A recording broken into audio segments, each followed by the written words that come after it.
from the CyberHub bunker and studio. You're listening to the CISO Talk podcast. No sales, no bullshit, just straight talk. Straight talk. And now for your host and CISO, James Azar.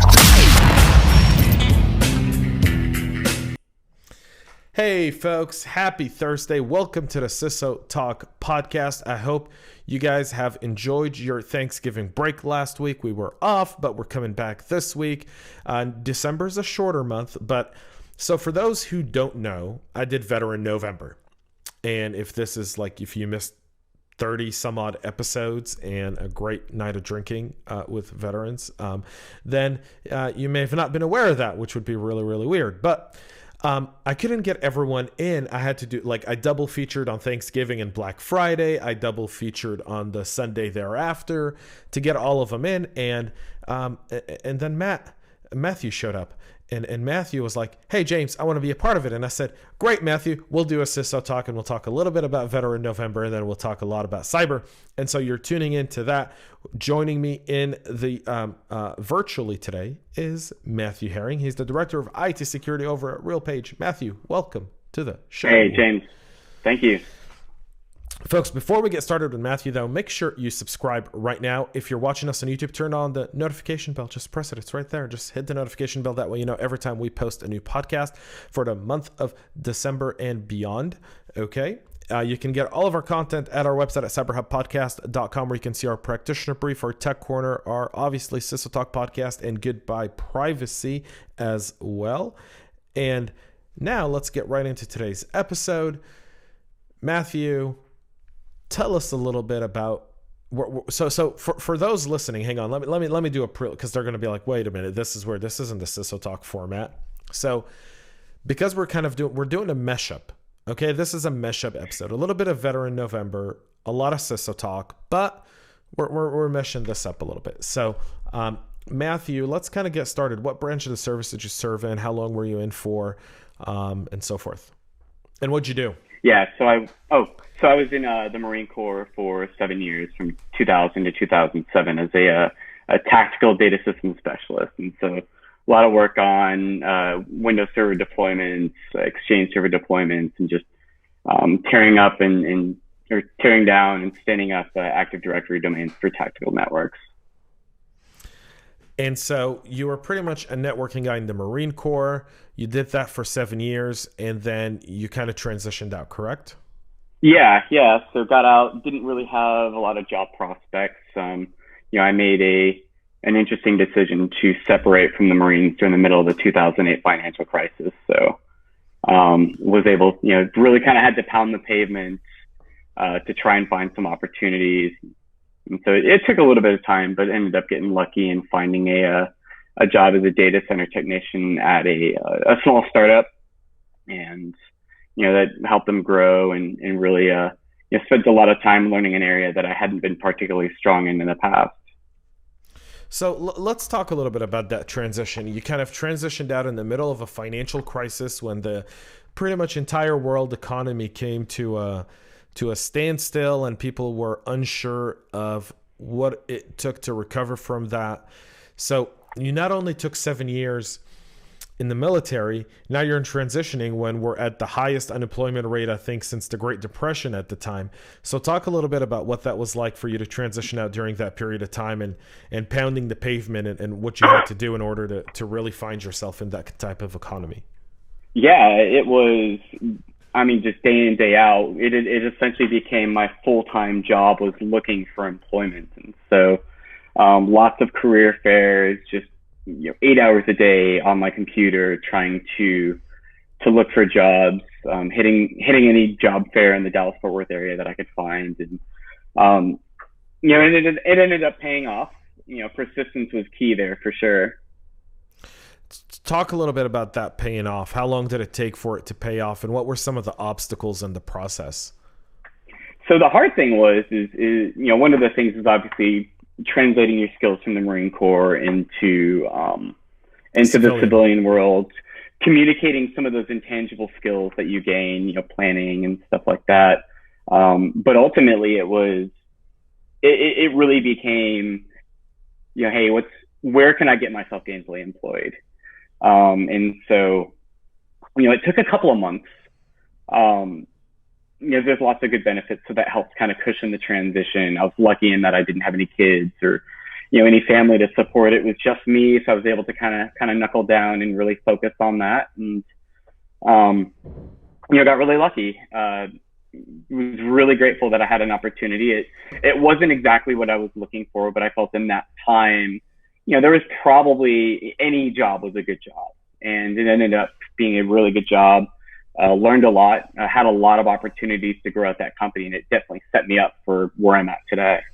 So talk a little bit about how you got into cybersecurity, because in the Marine Corps, you were kind of more of a networking guy, and a lot of people attribute networking to cyber, but networking is a part of cybersecurity, but cybersecurity is a much more expanded domain.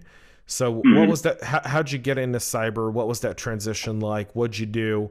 And what was the steps that you took in order to get to the point where you are today, where, you're a director of IT security? Yeah. So I feel like I kind of lucked my way into it. It's one of those where you just kind of stumble into the role. Had done a lot of time in IT, was doing customer support at the time, and was approached by the VP of IT security at the time, VP of risk management.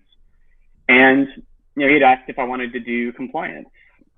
And I was at kind of a crossroads in my career where, I could either move further down the path of system administration and, kind of getting the techie route, or getting into compliance and security. And at the time, I didn't really understand what I was getting myself into when I was doing compliance, but it sounded interesting.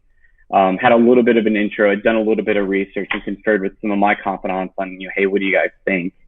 And ended up choosing the compliance role, and had spent the last 2 weeks as I was transitioning out of my old role for customer support into the new role for compliance. My immediate supervisor, who I was transitioning under, gave me NIST 853, was like, read this and go build some interviews for our VP level staff to start to build essentially what was the state of our security controls. And they were undergoing an assessment for FISMA, trying to get a deal, and under the at the time was the GSA BPA, and it was a really cool opportunity, because instead of focusing on like super techie or kind of like in the weeds type stuff, it was real broad. So a lot of looking into like policy, procedure, but also the technical controls, preventative, detective, administrative type controls, and just really getting understanding of where we were at across the business with regards to our security controls. And so it was a way to really get a broad exposure really quickly on information security. And, obviously kind of walking in blind, not really knowing what I was doing, subscribed to a bunch of podcasts, read a bunch of books, watched a bunch of videos, trying to get my feet on the ground to really learn this stuff quickly. And it was super interesting. Really enjoyed it, and really kind of took off from there. So did a couple of years in compliance as an internal auditor.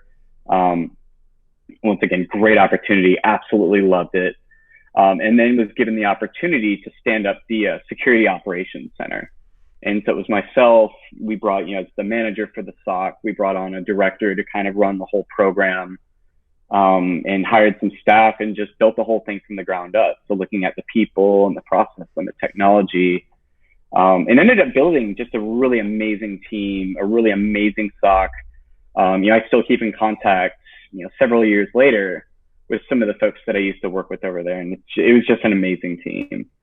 From there, went to my next role, a little bit of SOC work, a little bit more heavily focused in like SIM administration, use case development, security logging, just really kind of getting in the specifics to make sure that we had the visibility, helped them build some of their international teams. So looked at the APAC region and spent some time hiring some folks out there with the team. And then transitioned into my current role where, leading application security, which is another area that I'm really interested in, but hadn't had a lot of exposure in. So it's a really cool learning opportunity for me. And then security operations, vulnerability management, and then a little bit of kind of external monitoring too. So it's definitely been an interesting career path, a lot of fun. It's really cool when you get to go in every day and learn something new. Pretty much every day you're there.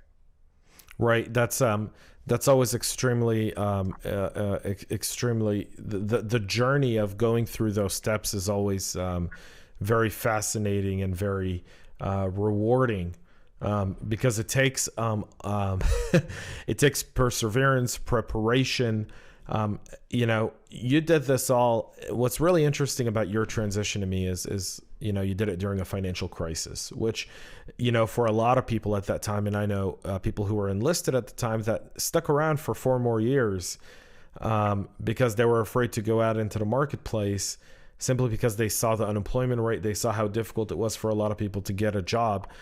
So you being able to do that and the perseverance of it, kind of reflects into what's going on today with COVID, right? Where we're seeing a lot of companies cut down. We're seeing, unemployment rates start to recover, but really a lot of uncertainty economically right now. And so kind of plays well on times. Yeah. Two major financial crises, and in a generation is more than enough, I think. Well, I think in the U.S., I saw something that said that like every 8 years, we have some sort of financial crisis, right? So in 2000, we had the .com bubble burst. 2008, the financial crisis. We really haven't had one since '08. And the financial crisis we have now isn't because of the financial system, but rather it's because, of the COVID-19 China virus. So, something to kind of keep in mind that economically we were on a trajectory to really just dominate, the capital markets. So, it's one of those black swan events. It is. It absolutely is. Let's talk a little bit about you being a veteran transitioning into the civilian sector.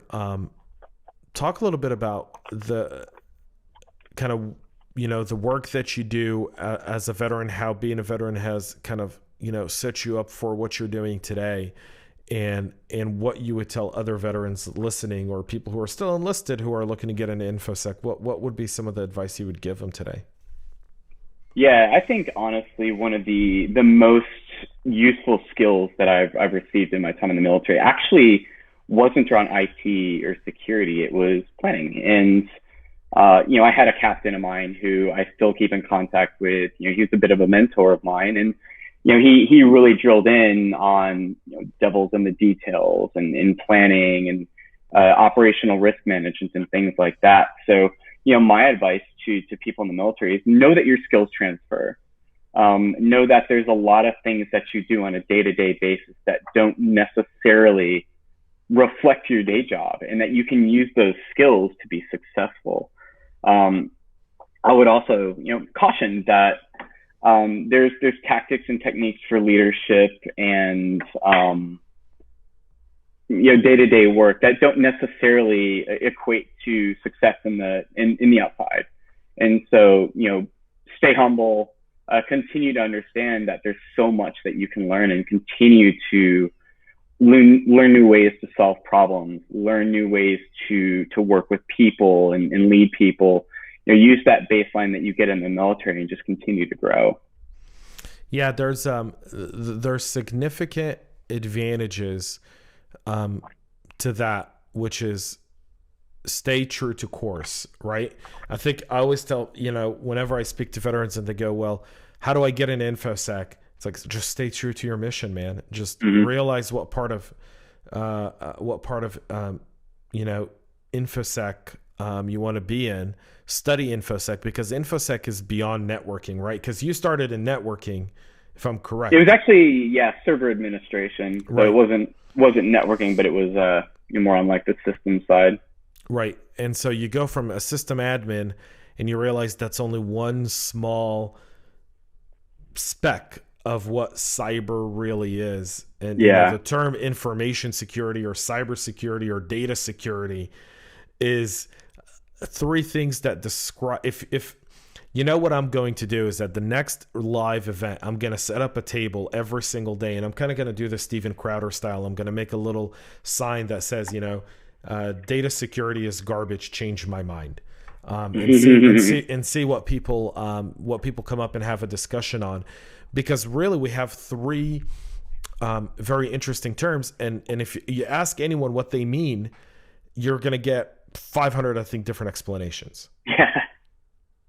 Right? And I think that's the confusing part for a lot of people that want to get into InfoSec, is they feel like you can either be a pen tester, a SOC analyst, or a GRC guy, but there's so much more to it than just those three things. There's, threat intel, and there's project management, and, there's architecture and cloud security and network security and email security, which is going to be a whole, communication security, I think, which is going to be a whole new subsector of security as a whole, is going to be communication integrity and security.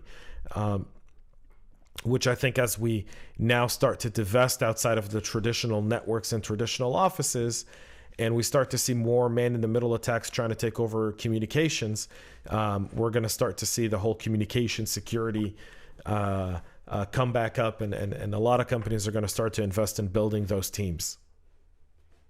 Yeah. It's going to be like the single core, only in private sector. Yep. So Matthew, let's talk about a little bit about cyber. Let's transition. We're going to get back, and I'll ask you a final question here at the end of the podcast that I ask everyone, but I'm not going to tell you what the question is yet, because I don't want you to get ready for it. I kind of want to keep you on your toes. Let's talk a little bit about cybersecurity, and let's talk a bit about leadership, which is, cyber is a team sport. It's never a one-man job. So talk a little bit about what you look for as you're building your teams, what key skills you look for in your next team members and employees. I think the first thing that comes to mind is just passion for the role. You get people come in and it's their day job, and I really look for the folks who are, they get that sparkle in their eye when they start talking shop. They're excited about it. They like what they do. They're interested in it. They take it home with them, and they read books and watch videos and really trying to learn on their own. And then bring that back into the office every day to continue to grow and to continue to make things better. So passion is probably number one. Humility is a good part of it, because in this career field, you don't know everything. You'll never know everything. And so it's important to understand that, and not to be like the kind of, try and be the smartest guy in the room, but to work with the team, to ask lots of questions, and to really try and understand the situation as a whole. And then just being able to work with people. Once again, you said it, this is a team sport. You don't go about this alone. And so I like to see how people do conflict resolution, how they work with particularly difficult or thorny people and situations, to make sure that we're all accomplishing the same goal, without being an impediment to the business or being an impediment to relationship building, to really help, bring on the people that we're working with to help protect the information and the assets that we're charged with protecting. So when you talk about some of those skills, a hunger for the role and kind of being a little bit more to the job, is there anything specific that you look for on a CV, right? Because our first impression of anyone we plan to hire is a 1, 2, or 3 page document with a bunch of words on it that someone's kind of trying to nail a little bit of what they're what you're looking for. How does someone get your attention on their CV? I think growth is something that I'll look for. And so see, have they continued to grow and try new things? People who show they can think about problem solving. And sometimes it's hard to reflect on a resume or a CV. But I'll look for people who've solved a problem, or who may have a broad exposure to a number of different tools. Because in security, the technology changes so frequently, but the underlying fundamentals pretty much stay the same. You see the same TTPs. You see, similar attack vectors. The tools to protect, detect, and respond to those are different and change and grow and mature. And some come up, some get, go by the wayside. But ultimately, if you understand the fundamentals of what you're doing, looking for somebody who has experience in like an IT role or a networking role, and then transition into security is something that's good as well. Yeah, you're absolutely correct about that. I mean, it's trying to get attention in a CV is extremely difficult for a lot of people. One of the things you talked about as we were talking about translating your skills from the Marine Corps to the civilian life, right? There's a lot of organizations out there, for people that are listening, that really do give you this free support where they'll tell you, write it in Marine or Army or Air Force or Navy language, and we'll translate it to civilian language. And many of those are free services, so take advantage of it, or reach out to any veteran. We'll tell you how to translate this thing. Yeah, absolutely. I think Absolutely. It's one of those where I got a group of CVs last week, and many of them are veterans, and so reading them, I was just like, I can tell who actually used the service and who didn't. And everyone who didn't, I reached out to them and said, listen, I get your CV, but no one else will, right? Unless they're a veteran. And you got to remember that only 1% of the population serves here in the military. So just keep that in mind, that your chances of nailing a veteran are 1 in 100, pretty much. So or 1 in 1 million. I'm sorry, 1 in 1 million. So keep your eyes on the prize, buddy. And get this stuff done. So it's really interesting. So, and that's one of the skills that you learn in the military is perseverance. And so that's one of those things that as people are getting out, just know that you have to continue to pound the pavement and just throw it out there. And eventually you'll land something. And then with what you've learned in the military, you grow.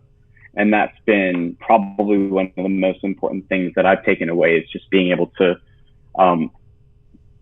grow and to continue to learn and know that, as long as you put in your all and as long as you work hard, that you'll continue to improve and to grow your career outside of the military. Yeah, you've always got to strive for more in the civilian world, especially. You're really not given a lot of breaks like you would in the in the military. I feel like in the military, we're prone and encouraged to make mistakes so we can learn from them, but in the civilian world, especially in security, one mistake could be the difference between having a job and not having a job. And we see that with, a lot of breaches where a security team is overhauled, almost like a bad play by a head coaching staff in a game. Yeah. And that's, it's a fine line to walk for sure. But ultimately, I think if you teach the teams to own some of the smaller mistakes and, look at, if somebody does something that causes an outage or, has another material impact, you let them take ownership of that and fix the problem themselves. And there's been a couple of times where, we've done that where, okay, this mistake happened. How are we going to fix this moving forward? How do we make sure that these things don't happen again? And have that individual own the process and own the resolution of that issue to make sure that, they become that subject matter expert. And I think that allows people to take more calculated risks when they're doing an investigation or when they're taking action on something that when they know that leadership has their back and is going to allow them to make mistakes and then fix those mistakes. So let's talk a little bit about cyber for a minute. Where do you spend most of your time as a director of IT security? What does it really mean, and where do you spend a lot of your time? Yeah, so most of the time right now is focused on guiding the kind of midterm vision where we're at right now. So really looking at what's our maturity level and what can we do to continue to drive that forward. And so I spend a lot of time with the team trying to figure out, at their level, what are they working on? What are the problems that they feel they could solve? And where do they need support to get those problems resolved? And so either from like a technological standpoint or, process improvements, or just getting people together. It's asking those questions, kind of looking forward, looking down the horizon, and then helping kind of set that waypoint to allow us to have that guidepost. So, as we progress throughout the year, the 2 years, the 3 years, and execute on our roadmap, making sure that we have that pin on the map. So, as we veer off course with the day-to-day, we still have that North Star for us to kind of look towards, to make sure that we're staying focused on the things that are going to help us solve some of those day-to-day problems that come up and prevent them from happening. So you bring up kind of the day-to-day management of cyber, and really just kind of, there's the short-term day-to-day goals, which is, predominantly, I think, and for most organizations, they're pretty much the same, which is, the alerts that come through your tools that let you know that something may or may not be happening. Right. Mm-hmm. And that's typically, that's early on in your career, you kind of brought that up, of working and building a SOC and the SOC analyst role and managing a SIM and so forth. There's that aspect of it. And I say that's the short term, putting out fires.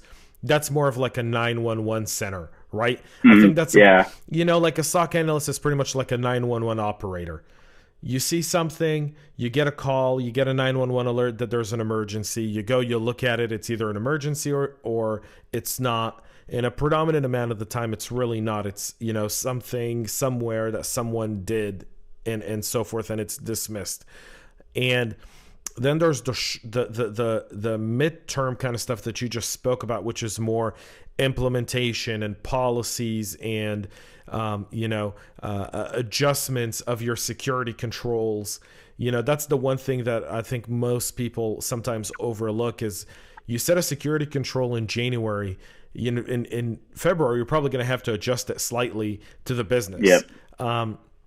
You're going to have to adjust it to the threats. And so that's kind of the midterm stuff, right? And then the long term is really the long-term map of what the business is planning to do and how security can support that part of the business. Would that be a fair assessment in your mind? Yeah, I definitely agree with that. And to expand on some of the points, and so we go back to like the tactical stuff, it's right. Those alerts, but it's also all the interactions with the IT teams as things come up. Especially in a maturing program where you're starting to work more closely with IT, you're starting to put some better preventative controls in place, where they need to interact with the information security team in order to get things like firewalls opened or get policy or procedure adjusted, to help meet the needs of both teams, and engaging in that exercise of collaboration and compromise. With, kind of the underpinning of risk tolerance of the business. And then on like the long-term level, looking at, where the business is going, and what we can do to continue to help the business do what it needs to do, to try not to be an interruption to the business, but to have that, IT and networking and information security walk side by side. And what's interesting is, in a previous employer, one of the assertions that was made by the CISO, which was really interesting, was that, information security was always trying to find ways to make the colleague experience better. And so really trying to find ways that information security seamlessly integrated into IT operations and IT process. And then on the IT side, they were trying to find ways to make things more intrinsically secure. And so, trying to spend time on like, how can we turn these knobs to reduce the instances of things happening? So it was kind of a cool thought process, and something that, I would strive for anywhere, is to try and have that relationship with your partners across IT, where they're interested in making sure that they're building in and baking in security from both, the system side, but also like the development side, and building that culture in those relationships. And then on the IT security side, what can we do to try and make the experience better while keeping that level of risk, at a reasonable level? Yeah, that level of risk is one of the greatest mysteries of cybersecurity, right? Yeah. We talk a lot about organizational risk, And risk can be determined by a lot of different, kind of measures, right? It can be money, it can be data, it can be exposed. There's a lot of different aspects to risk. In your personal opinion, Matthew, what's the right way to measure risk for you? Oh my, I'm not sure there's one way to measure risk to rule them all. It differs by organization, from organization to organization, even within those organizations. It differs from person to person. So, you have one CISO to another, they're going to have a different risk tolerance, a different approach to that, a different way to measure risk. I would say, and I know this is kind of a non-committal answer, is a little bit of quantitative and qualitative type analyses on risk. And so you use the quantitative analysis, you use the money, you use your key performance indicators, your key risk indicators, to set that baseline for where you want to be at. And then you go in and you try and qualify the risk. You try and understand by working with your partners across IT or finance or whoever the teams who could be impacted by, a significant incident or a potential breach, what they want to protect and what their level of willingness to kind of sacrifice some functionality or some time in order to protect those assets. So, and then ultimately it has to roll up to the business leadership, to the board or to the C-level suite, the C-suite, in order to make sure that, one, they're willing to allocate the spend, that they know what the level of risk is if they can't allocate that spend, and that they're willing to accept the risk for things they can't support. Yeah, it's not a non-committal answer. It's a very reasonable answer, Matthew. It's we live in a very interesting time when it comes to risk, simply because most boards and executive leaderships don't themselves know how to take on this cyber risk, because the traditional way is to look at what insurance will cover and what not, right? Because that's how they measure stuff. Is my risk is what my business insurance covers, essentially. What the delta between what insurance will pay me and what my projected loss could be from something like this. Yeah. Right. Yeah, and I think it just requires constant communication with that level. And that's I'm yet to be there in my career with, communicating with the board and with the, executive leadership, with the exception for some occasional proposals or input into some of the decision-making process. But, just being able to have a frequent conversation with them to inform them of, one, kind of the key challenges, those top challenges that require attention from that level. That could be, growth of risk in a specific area. You take those metrics up to them and say, look, we've got this many vulnerabilities or this many policy violations or this many incidents, this many qualified opinions on a report.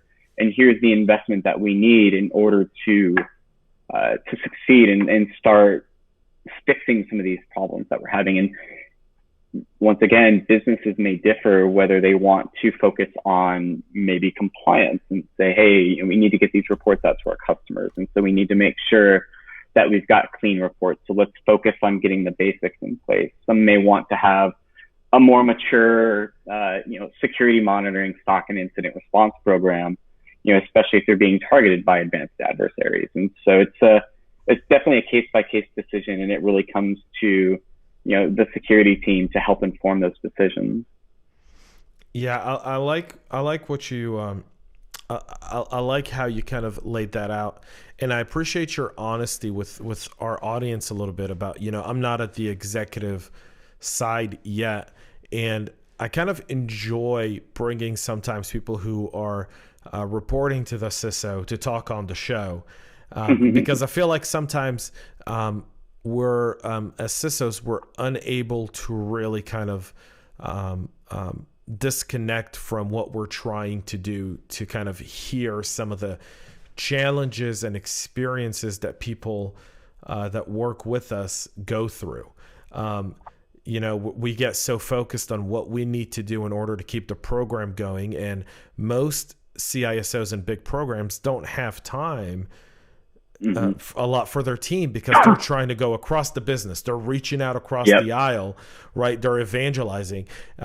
People always tell me, like, what's a CISO role? And I'm like, well, you got to be a sales guy, a marketing guy, a people guy, and you got to know your stuff. And everything I just said here describes a unicorn.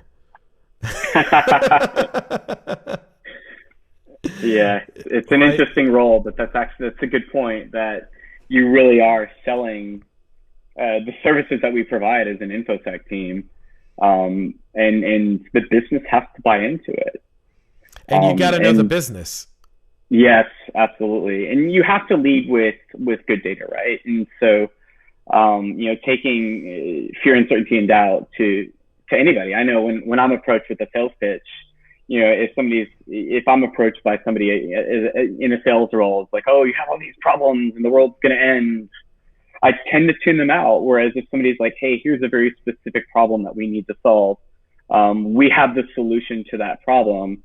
Here's how we can partner with you to solve a problem that you have, to help support a process or something like that, or augment personnel, then, that's where vendors get my attention. And I would imagine at the board level, it's no less, no difference, is trying to understand, what is the problem we need to solve, and how can you as an information security team solve that problem? Yeah, that's such a great point, right? Which is, how do you start solving these problems to the business?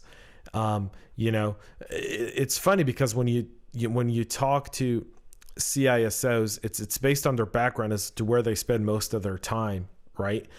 But it always goes back to, well, I've got to build bridges across the business, right? I got to get champions across the business to really not only support our InfoSec program, but make sure that we align with what they're trying to do. Because at the end of the day, most people see InfoSec as a red line in a budget sheet. So how do I turn it into a black line and get everyone to kind of understand why we get the budget that we get and why we do what we do, to support their mission, and get them across the finish line with what they're trying to do. Absolutely. And that creates a whole new set of very interesting things. So let me ask you this. You've been doing this for quite some time now, 12 years almost that you've been in InfoSec. So what are some of the problems you're starting to see InfoSec solve? And what are some of the challenges we still have a long ways to go before we're able to resolve them? Let me think about that. So I think, from a problem perspective, I think it's communication and emotional intelligence. And so what I tend to see is a lot of folks who are very technically inclined, and they're absolutely necessary. But where they lack is those skills to communicate with the people that they're doing business with, and the people that they're charged to protect. And so I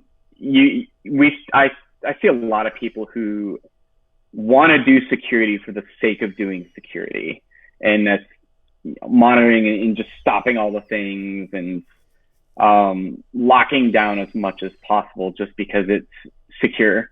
But that doesn't address risk. And so, I think more visibility on why we're doing what we're doing, more focus on that emotional intelligence aspect, really trying to understand the people that you're working with and ultimately working for.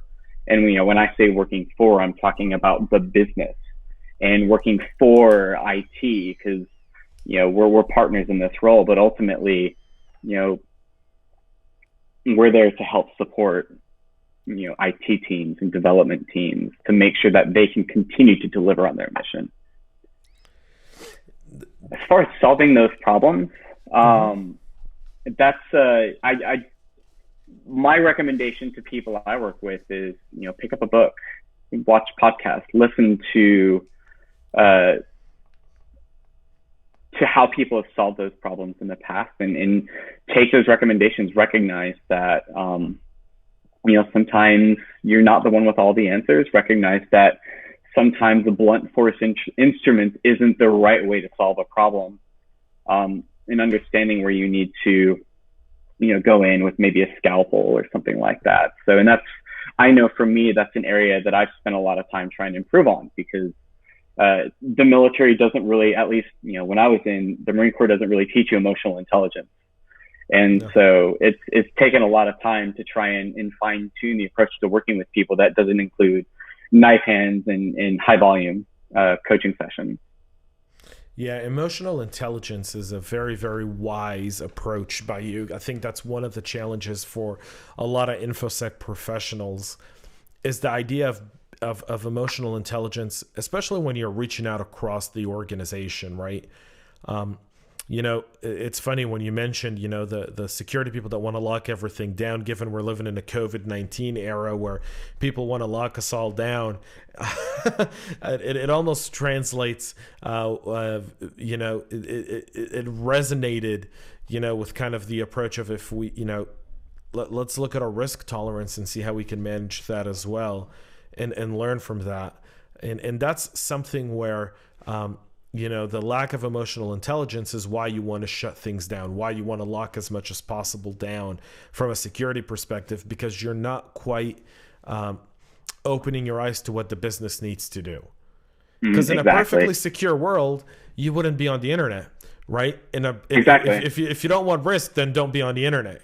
Go back to faxes and paper and pen, and don't use a computer. But then you probably won't have a business. Exactly, right. Yeah. If you want to secure it, just unplug it, power it off, and burn it. Yeah. And that's not how you run a business. So 100%. No. And it's not how you manage security. Definitely not. So I want to ask you a question, and then we're going to go into a fun insight round here. Going back to your time in the service, what's one thing you really miss about it? The camaraderie, spending time with the people you're deploying with and the people that you work with every day. And so you grind it out every day. You pull long days, long nights, and then you get that taste of a little bit of time off on a deployment, and you spend the time off of work with the people that you work with, and you make your own recreation, you make your own time off, and it just becomes this family. And that's something that you don't really take with you, and you don't see in the outside world. Everybody comes in, they do their job, and for the most part, they go back and they kind of go about their own way. And so it's that like camaraderie and family environment that's really hard to replicate on the outside. Yeah, that's a very I think that's something that we all miss, and we definitely want to be a part of. So let's move to my favorite part of the podcast. We're going to put you on the hot seat, Matthew. 6 questions. You get 1 answer per question. I may or may not let you expand your answer. That is the beauty of being the host, folks. It's time for the CISO Insight Round here. So let's get right into that. I'm really excited. This is one of my favorite parts of the podcast, because I get to discover something about you that, I may not have known prior to. And those are always fun, right? Because it's really it's really the fun of the show. What's one buzzword? I have a buzzword graveyard, if you don't know. I live in the woods of Georgia. I've got a buzzword graveyard. What's one buzzword you'd bury in my graveyard? Military grade. Okay, that's a first. I got to dig that up. Okay, so you're making me dig a hole. Okay, that's fine. The ground's really cold. It's December. I'm going to have to get a tractor for that one. Why military grade? Because that's a first. So I know, especially in the Marine Corps, where you get the hand-me-downs, and some of the equipment you get really goes to the lowest bidder. We've had to kludge a lot of solutions together in the Marines to make stuff work.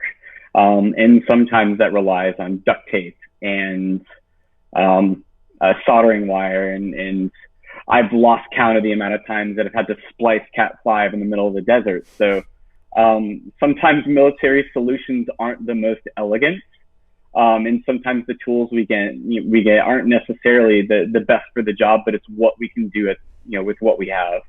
And so I always kind of look at military grade with a little bit of skepticism, and I always kind of chuckle when I see a vendor use it as a military grade protection or something like that. Yeah, military grade. When you're right. I mean, I never thought about it. That's great. That's an out of the box kind of answer for that question. What's one technology that'll change the way we do cyber? So there's so many different types, but I tend to put the focus on prevention. And so I think the thing that I like is kind of a combination of like automated pen testing, deception technology, really understanding where your blind spots are.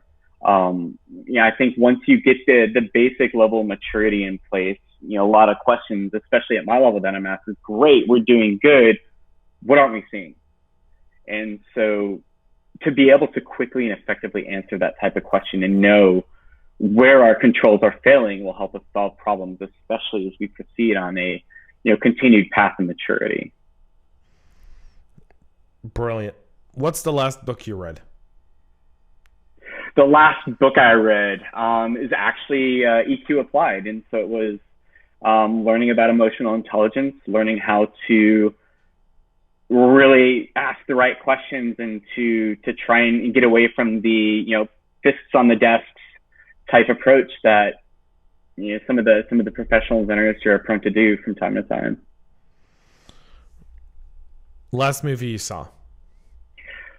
Oh my goodness. I'm trying to think. I watch so few movies.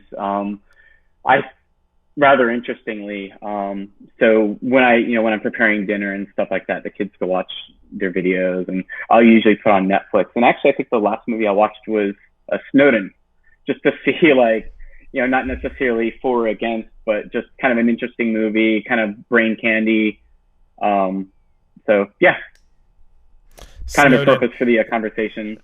I found the Snowden movie to be, as a former military dude, disturbing and eye-opening at the same time, because it's the freedom of the press is one of the ground rules of our democracy, a free and independent press.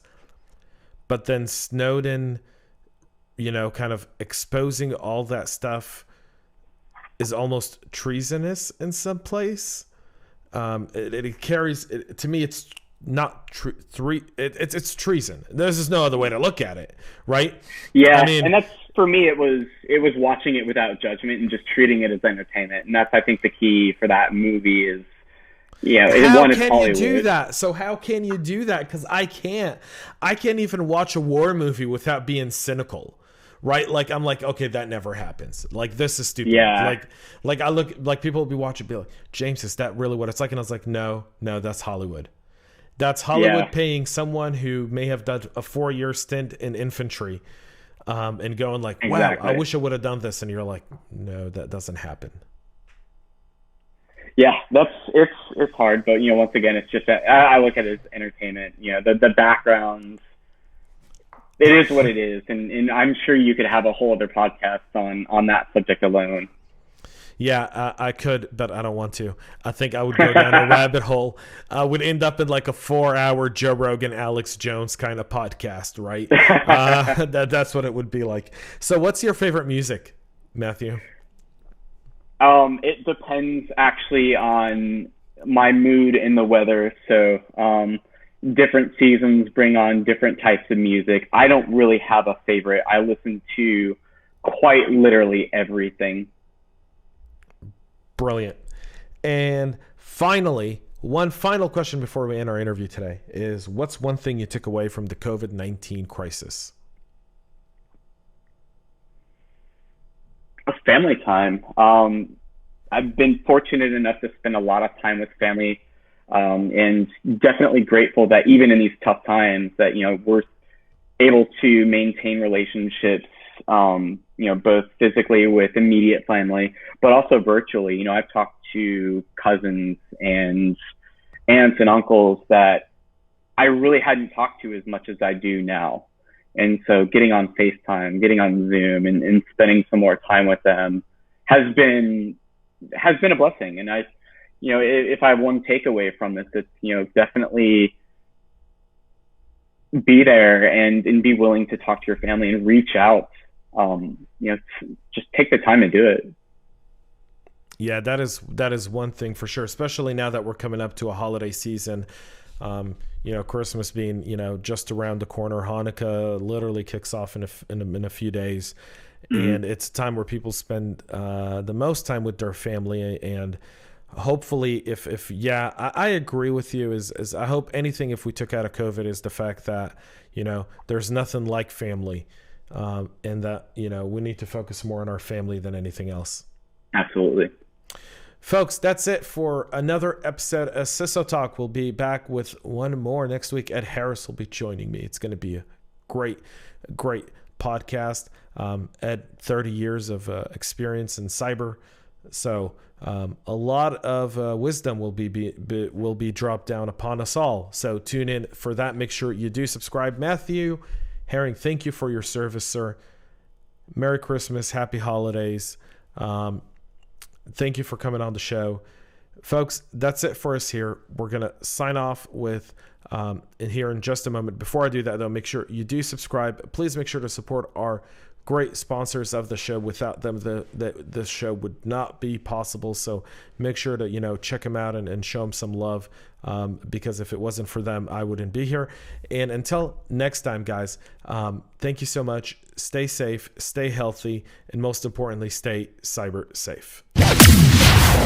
Make sure to subscribe to our podcast and share it with your friends and colleagues. And get all the latest information at cyberhubpodcast.com.